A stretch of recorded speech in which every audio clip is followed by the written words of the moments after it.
Coming up on this week's Royal Exclusive, is Harry plotting a full Megxit reversal ahead of the Sussex's UK return? More controversy for Andrew as a billionaire friend pays for his luxury trip to France. And with support for the monarchy at a record low, could William be the last King of England?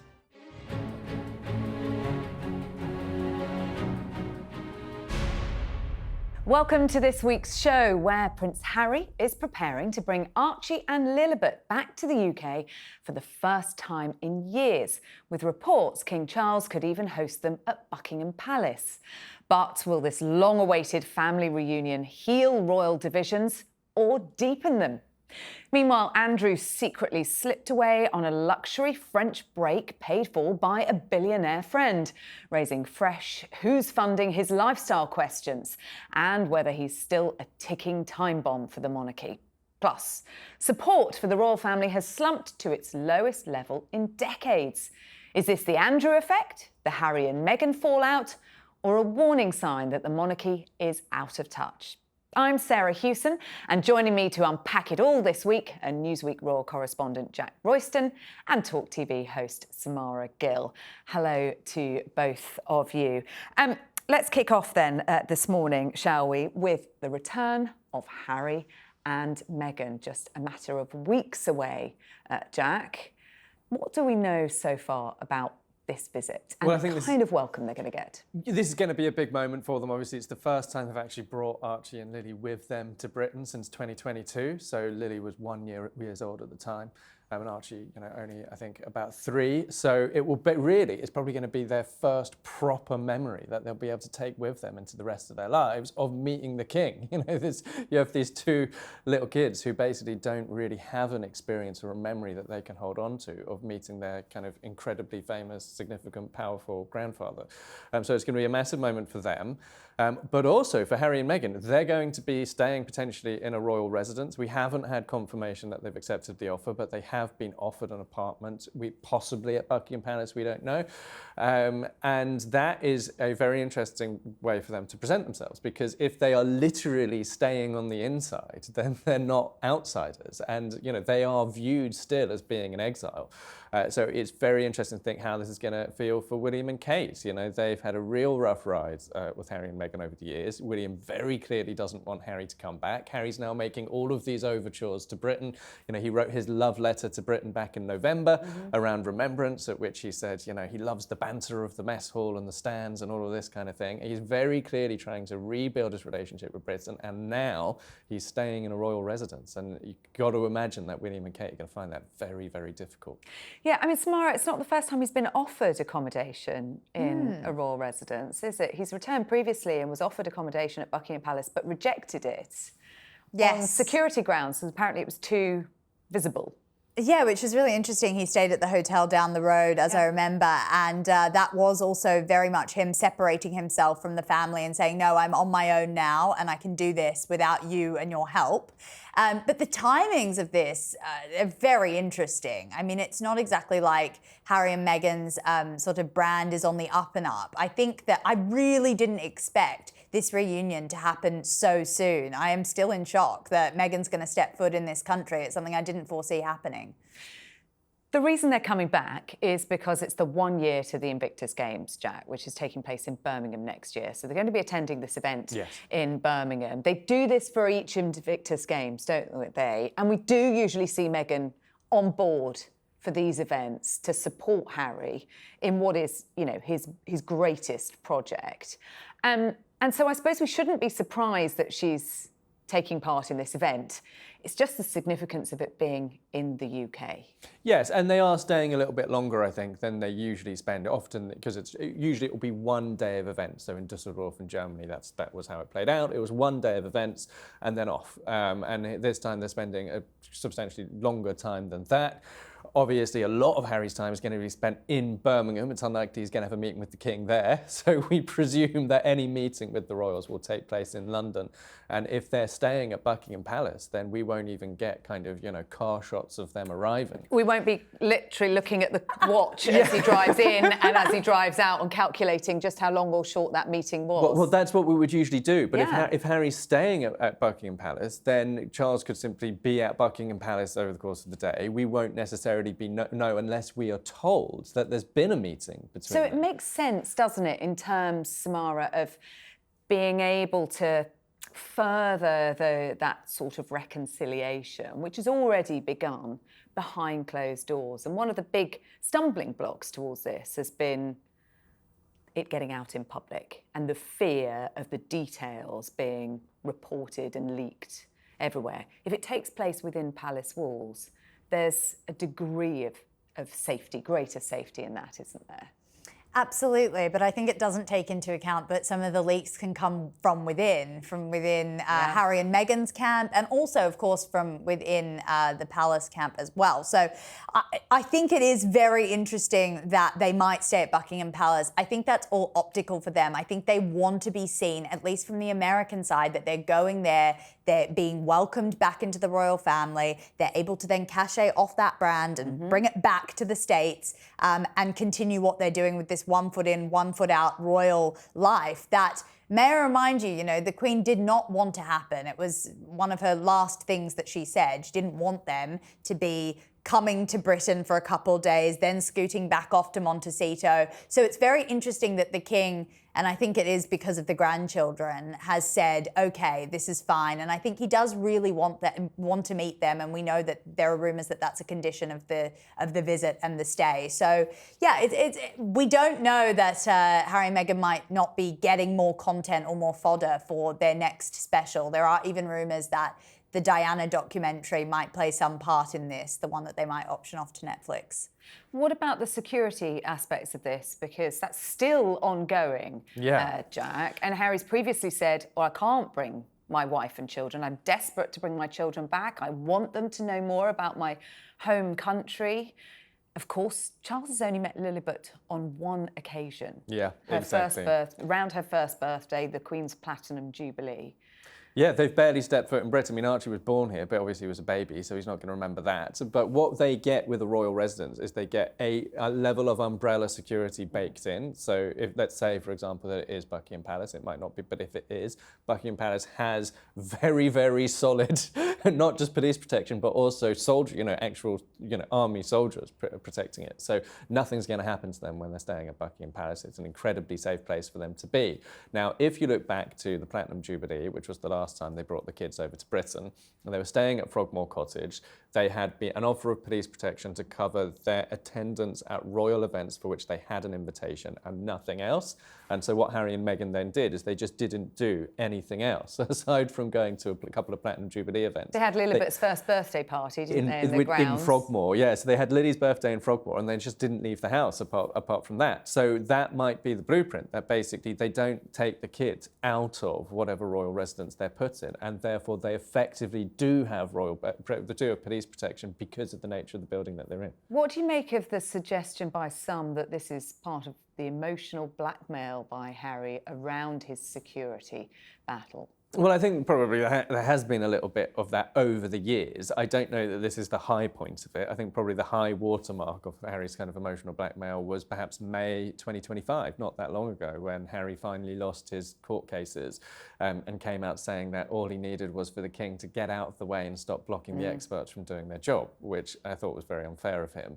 But yeah, no, he has at points really turned the screws on the king and tried to effectively emotionally blackmail the king in an effort to force the monarchy to give him back his police protection in a context where the monarchy says it's actually not our choice. Decision. It's not our decision.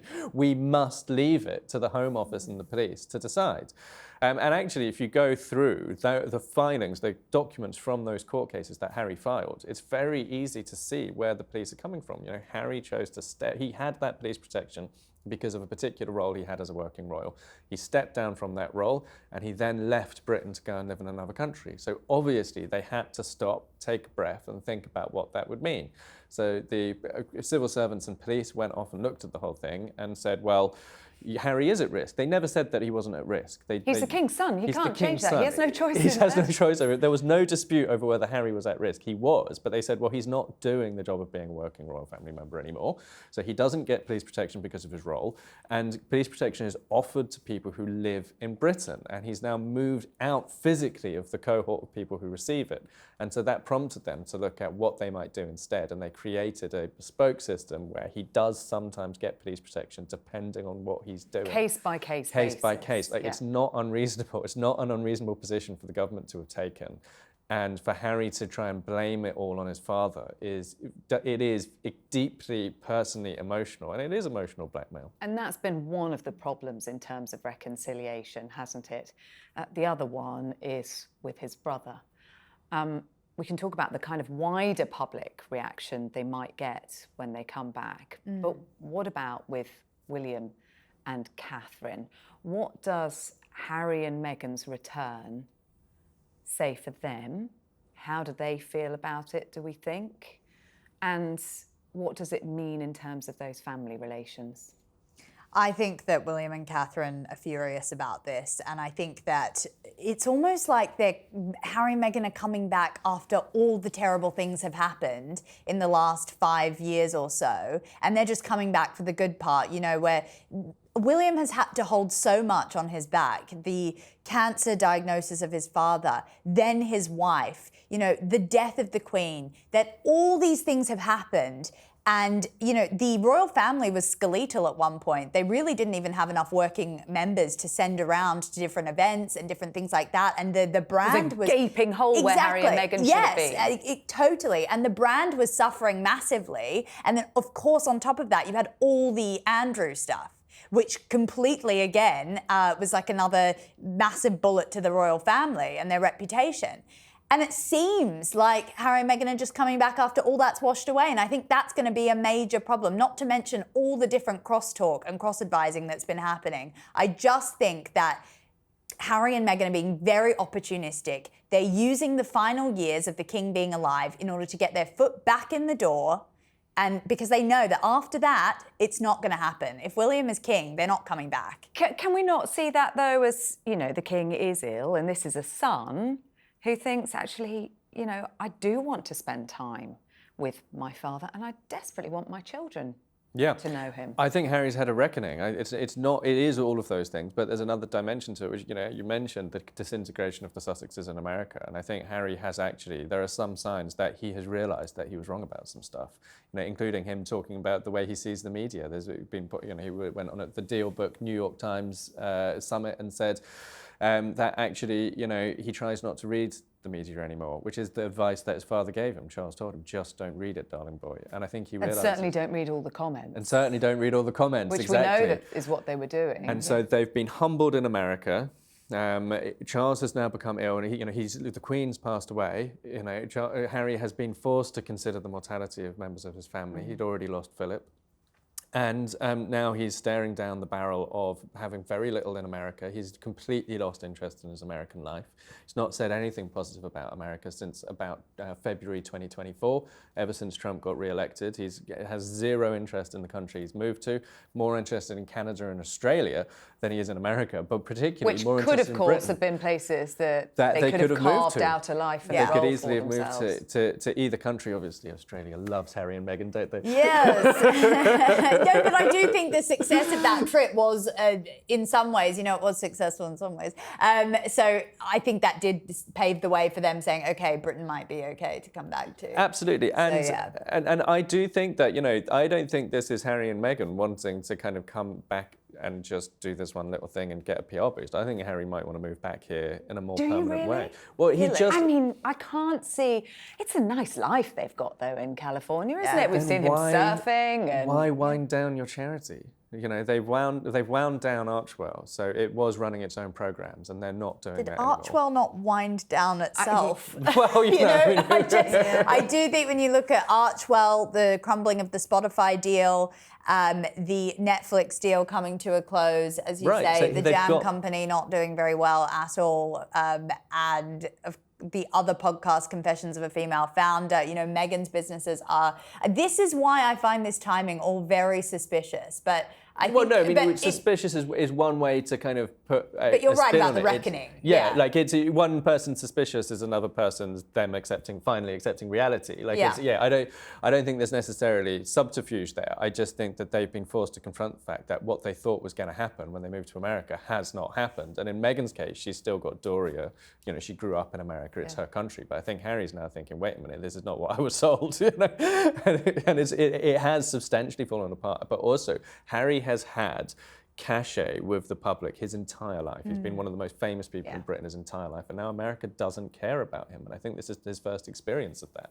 I don't think he's ever known what it felt to be just ignored, not even hated. And I think there's still a large degree of affection for him in this country, and no matter what, particularly around the Invictus Games. Even hatred is a form of affection. Someone for whom there isn't very much affection, Andrew Mountbatten Windsor. Now, we've been talking about his almighty fall from grace and this new life in exile on the Sandringham estate. But Samara, he hasn't just been holed up at Wood Farm on the Sandringham estate, has he? We've learnt that he's jetted off for a nice little break. Yes, he was using the Middle Eastern money that he kind of calls upon in order to go and stay in one of his friends' places in France. I think it looked very lavish. They were dining, eating Michelin star meals and enjoying their life. And I think that's exactly what the public doesn't want to hear right now, coming from Andrew's side. You know, we want him to be holed up where he should just sort of go away and get out of the media press. And this is going to be the press. And it's going to be an ongoing issue for the royal family, that he continues to have this affection for the finer things in life, you know? It's going to chase him around. But also, what is this Middle Eastern money man buying? Yeah. You know, people don't spend their money for no reason. Yeah, like, is this really, Andy's bestie? Like, I don't think that this is a really close personal friendship that has motivated this. So what does this Middle Eastern businessman think he's getting? Now, I'm not saying Andy doesn't have any capital anymore, though, does he? I mean, what can they expect to get from him? Well, this is the interesting thing. It could be introductions to people. It could be, we don't know. But this is a man who, so we have the friendship with Jeffrey Epstein, but then we have the other efforts that Andrew was making to offer, government documents around to different business contacts of his, which he kind of openly talked about doing in the Epstein files emails. Then he has his friendship with Yang Tengbo, who denies being a spy, but the British think he is a spy and, expelled him. China seemed to think he was kind of the useful idiot, the way in. Yang was, or Andrew was. Andrew was seen as the useful idiot, and it did very much look like he was being groomed by an intelligence agent or asset. And so now all of a sudden he's now besties with a new, very, very rich international businessman. Do we know if this is a new friendship or is this an existing? I mean, he's had very close relationships and friendships with senior figures in the Middle East, and we know that there have been offers of palaces, for example, and places for him to escape it may be an old contact that he already had. But my point, I suppose, is who would suddenly pop up wanting to give money to such a toxic person out of nowhere? And if Andrew didn't have this history of making these very ill-advised friendships and relationships, I'd be much more willing to just think, oh, well, rich people do entertain royals because it bathes them in some golden light. But I think that Andrew has presented a national security threat to Britain. He has been. And so I think that if I was in MI5, I would want to be taking a look at this friendship and trying to work out what exactly is going on there. What's interesting is when he was arrested and questioned, he was then released under investigation. So that means he is still free to travel. He didn't have to surrender his passport, did he, Samara? So, he can go. There's nothing wrong with it. It's the optics of this, isn't it, that are problematic. What it looks like if he's lording it up in Brittany with a private chef and lavish chateau that he was being put up in. And also, every time Andrew ends up back on the front pages of the newspapers, it undoes the good work that the royal family are trying to do, because it just reminds us of that bad egg. Yeah, I think the palace is in a really tricky situation here, though, because they've got obviously pressure from the public not to give Andrew anything. Obviously, he got evicted from his really nice royal lodge. And they also the public wants basically the palace to have him cut off.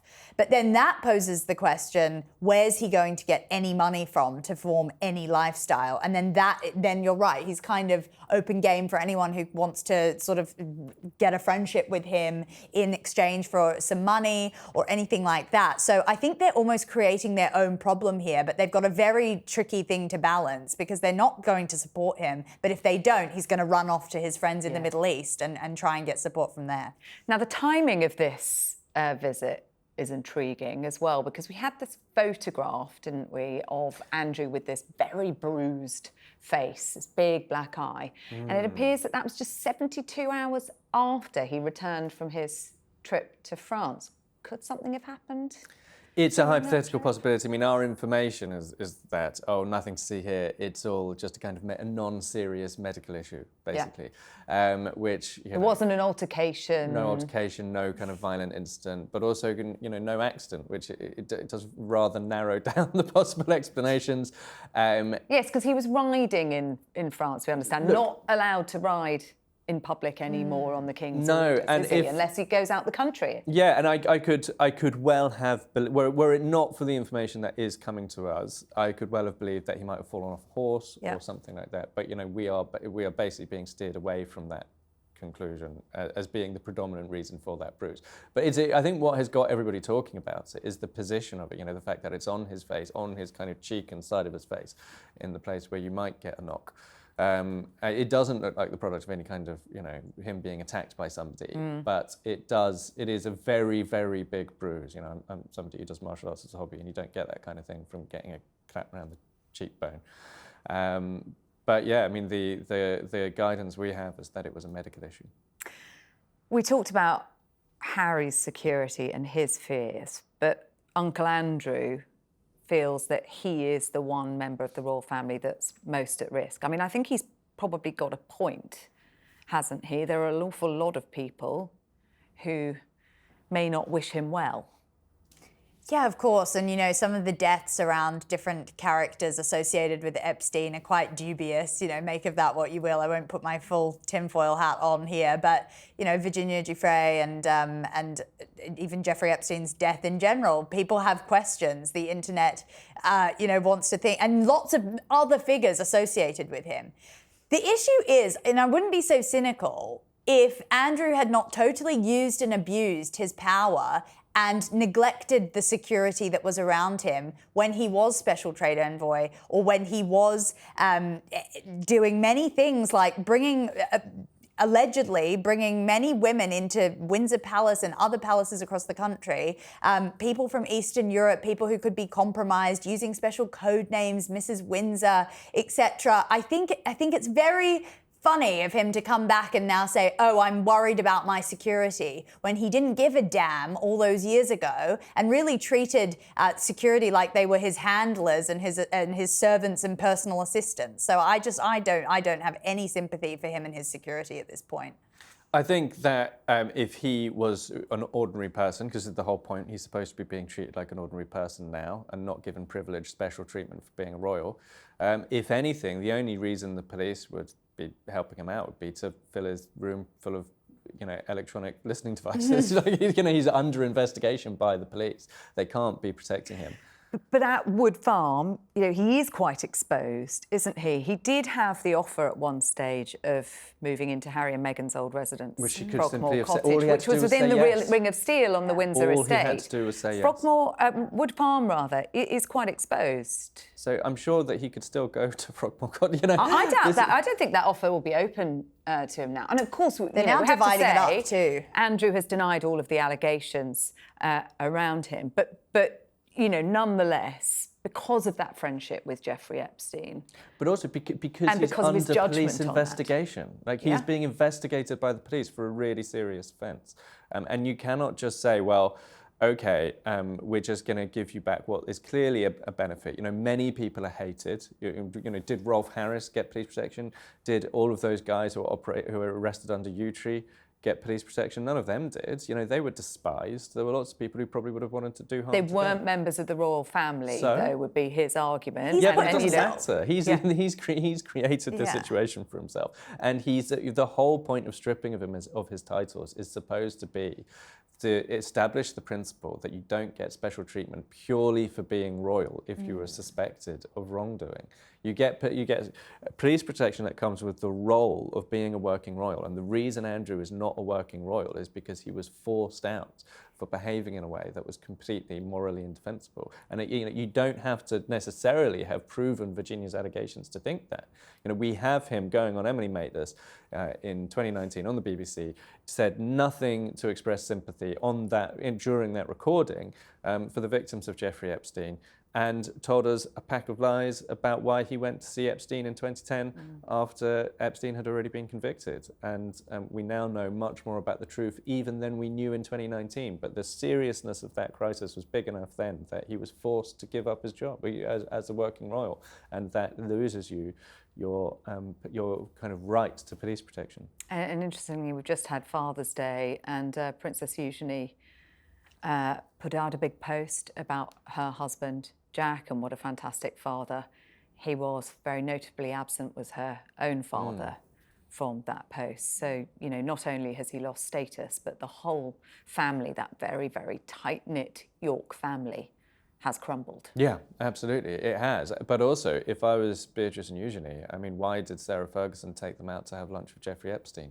in 2009 when he'd just been released from prison and was still under house arrest? Like, it's not simply the reputational crisis. Like, if I was Beatrice and Eugenie, I would have some real questions for both my parents. And why did you put us in this why position? did you bring us, a teenager, I think 18 and 20, I think they were at the time. 19 and 20, yeah. 19 and 20, to meet a paedophile.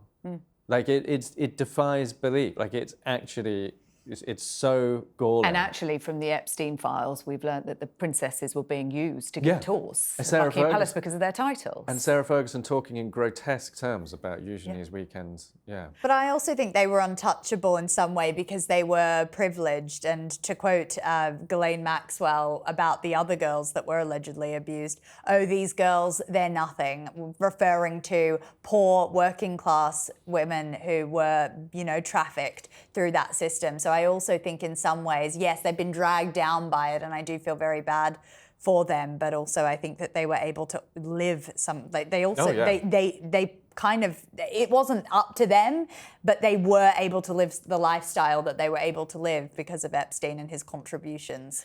And we are still feeling the effects of Andrew, those ripple effects, actually far more than a ripple, more like a tsunami really, across the whole of the royal family, aren't we? We've had polling about the royal family's popularity. The number of Britons who still want a monarchy has fallen by 11 percentage points to just over half of the population in the last 3 years. It's its lowest level in more than 3 decades. Yeah.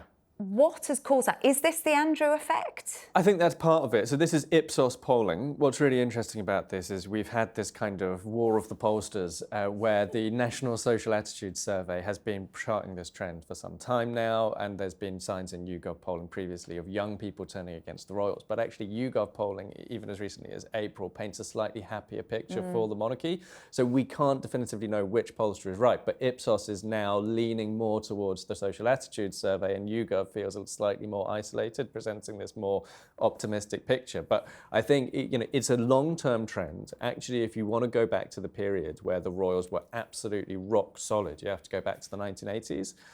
What then happened was, during the Charles and Diana era, the hardcore monarchist position in Britain disintegrated. People did remain pro-royal, but in a softer way. There was a big kind of resurgence when Kate and William came along, but it didn't rebuild that hardcore position of people who were just die-hard, dyed-in-the-wool royalists. People were happy, they were excited about a new relationship, but because they were softer in their support, when Andrew came along, when Harry and Meghan disintegrated from the royal family. The death of Queen Elizabeth. The death of Queen Elizabeth. Although actually Charles is doing quite well in his reign. Stability, yes. Yeah, so look, the position now is that I could see, having looked at a variety of different polls, I could see us gravitating, and over the next 5 to 10 years, to a position where the royals are much less popular, potentially even 50% or more of British people wanting to express some kind of negative view towards the monarchy. But I don't think we're going to be abolishing them anytime soon. And actually, the question that you ask in that polling is particularly key, isn't it? And how you ask it. Yes. Exactly. Do you want to replace a monarchy is a different question to whether or not you are in favour of and support the monarchy, whether you think the monarchy is a good thing. Young people, as Jack mentioned, Samara, are the big challenge for the royal family. And that's where we see their popularity really plummeting and struggling. We're seeing more and more behind-the-scenes videos posted on social media by the Prince and Princess of Wales, for example. William talks about royal with a small r. They're much less formal in their approach. Is it enough? What do they need to do?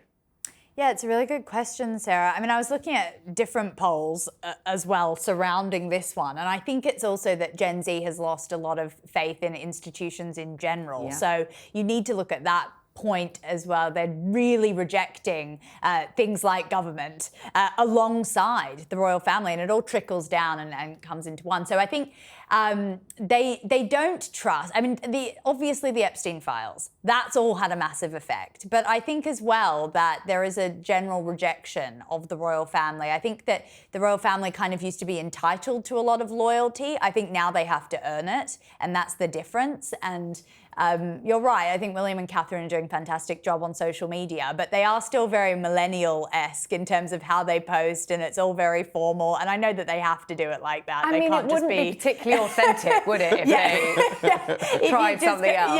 No, they can't. They have to do it a certain way. But I think they do, and their team specifically works really hard on constantly refreshing, because if they don't, they'll get old very quickly and be quite archaic in that way. So I think it is all down to William and Catherine and then the children to kind of make sure that they maintain that loyalty. And that's William's big job, isn't it? To preserve the monarchy for the next generation, to make it relevant and sustainable and lasting, in order that, Prince George can inherit something that has a life still in it and that people respect and value. Absolutely. And, William and Kate do a very good job of coming across as very authentic and, down to earth, particularly on those, outside of their social media content, which is quite stylized. On those classic royal engagements, when they're just kind of on the ground with ordinary people, they come across as very authentic and very much themselves.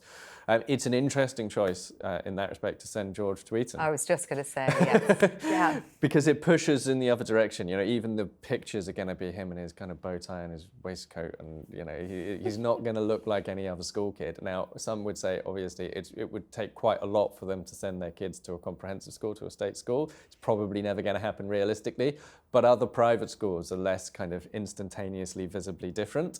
And Harry's book has given us a very recent kind of rundown of what Eton's like. They call teachers beaks, and they have this different language they use, and it's not trying to be down to earth and ordinary and normal, but just with an elite level of education. It's trying to be this completely kind of time warp, in a way that's viewed, I think, as very positive in Eton, that, this is a rarefied space. It's absolutely not supposed to be like any other school. It's supposed to be a completely unique, transformative experience. And obviously it's boarding school, so they all live on the school grounds. And that is something that your average British person won't have experienced, or be able to afford to experience at £63,000 a year. Yeah, I mean, it's a good point.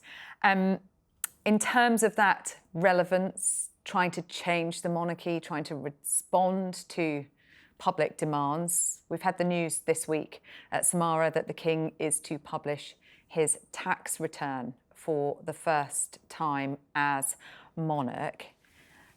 How significant is this?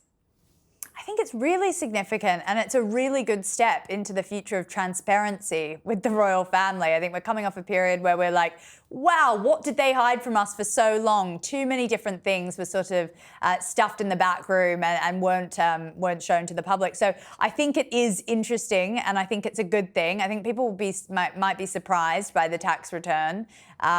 Maybe there will be positive and negative reactions to it. But I think that this is, from what I can see, reports are saying a lot of it's come from William's side, kind of pushing for this this more transparent era for the royal family. And I think it's only a good thing. Reading Norman Baker's book into the different rents and clauses that some distant members of the royal family have had, where a lot of them do just pay peppercorn rent and live a very, very, sort of a life of Riley off the back of a British taxpayer money.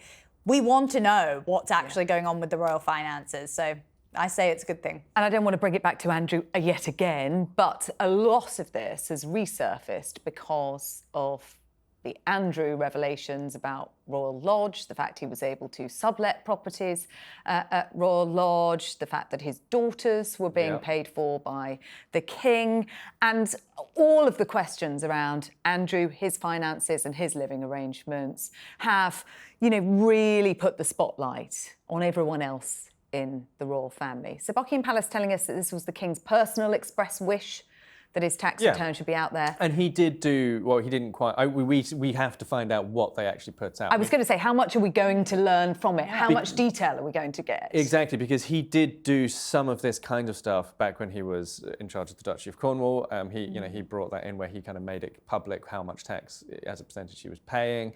And so now what it sounds like, and I'm really cautious about committing to this because I just can't quite believe it is going to prove to be this much information, but it sounds like they want to give us a full portrait of his whole wealth, including all of his private investments. Now, if that's true, that would be really good transparency and very useful for us because we've never truly known just how rich the royals are. We don't have access to royal wills. There's an exemption for royal family members, which doesn't apply to ordinary people. And so it will be the first proper portrait of their actual wealth. And that might be part of the point, to kind of tell people, well, actually, these guys aren't as rich as you think they are. Or it opens up an entire can of worms. I mean, we already had, the stories in the Sunday Times and dispatches about the kind of rents that were being charged by the duchies of Lancaster and Cornwall to charities, to the NHS, to prisons, for example. It's a really good point. Yeah, it could backfire spectacularly, actually. I didn't actually, you're right, Jack, it could be a lot more intense than I originally thought. I was thinking, it'll just be a number, it'll be like a regular Well, it might well be. But, I mean, that's we don't know. Know how much we're going to get. It could really go one way or the other then, I kind of think that it probably, my gut feeling is that it will wind up just being a number, but it doesn't say that it's not been described that way in the kind of public communication about it, because it talks about his private investments. A step towards greater transparency as well. I mean, and we talk about his private income and private investments, but that again is a debate in itself, how much of this actually is really private wealth, because this is money generated by the seabed, for example. Well, if it is just essentially the duchy and like income from Balmoral and Sandringham, then that's not his whole private wealth. And it's very important that people understand that that's not his whole private wealth. Yes. Obviously, all the royals will have money invested in the stock market. They will have a much wider, and the stock market grows so much faster. The inheritance, if we're getting all of that, that would be incredibly fascinating. But if all we're really getting is a number of, an amount of tax he pays on the duchy income, coupled with some rental income from Balmoral and Sandringham, that is probably not actually, in truth, very exciting or very transparent. And one thing that's quite interesting is that I think one of the triggers for this, you mentioned Andrew, is actually the desire in Westminster to kind of pop the hood and have a look at what's really going on under the surface with the monarchy. There's talk of a parliamentary select committee inquiry. We had the National Audit Office report into residents recently, which was supposed to feed into that potential inquiry. And there could be a real concern in the palace here about how far that might go. If you're going to have, if you were going to imagine in future they might have a full, parliamentary inquiry into the royal wealth, then that could turn up all kinds of additional things. And then that feeds back into our popularity polling as well, doesn't it? I want to ask you a few quick-fire questions now and get your thoughts on this. We have had another huge week in politics here in the UK. The King is about to get his 4th Prime Minister in less than 4 years. What name should we give King Charles's unlucky reign, it says here? I mean, I think it's unlucky when it comes to the politics and the churn, isn't it? Yeah, no, I was going to say it was that fateful handshake that Liz Truss did with the Queen that people do blame her for kind of being the Queen's last thing that she did. But look, I would probably say good luck, Charlie. That's what I would call him, just ironically. Well, I was thinking the Kryptonite King, but that does feel a bit unfair on Charles because he's actually probably, if anything, helped Keir Starmer. I think, you know, all of the dealings with Donald Trump, I think Charles only really helped Keir Starmer. Hugely. He was in a really difficult position. And actually, the real warning for the royals is that I think it's probably social media that has created this churn in British politics. No British Prime Minister has lasted more than 3 years since David Cameron. And that is when social media kicked in during the period of Cameron's time in office. But actually, it reminds us of the longevity and the stability of the monarchy. Absolutely. When, you know, we have the late Queen and now Charles, and yet we have this revolving door. Yeah. Number 10 Downing Street. Yeah, and it goes back to the point you were making about mistrust in institutions, which I think is, you know, it's a massive factor. We've also talked about how they maintain their relevance, what they need to do.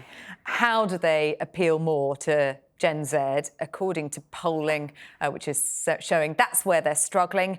Which TikTok trend, Samara, do you think the royals should take part in, if you were advising them?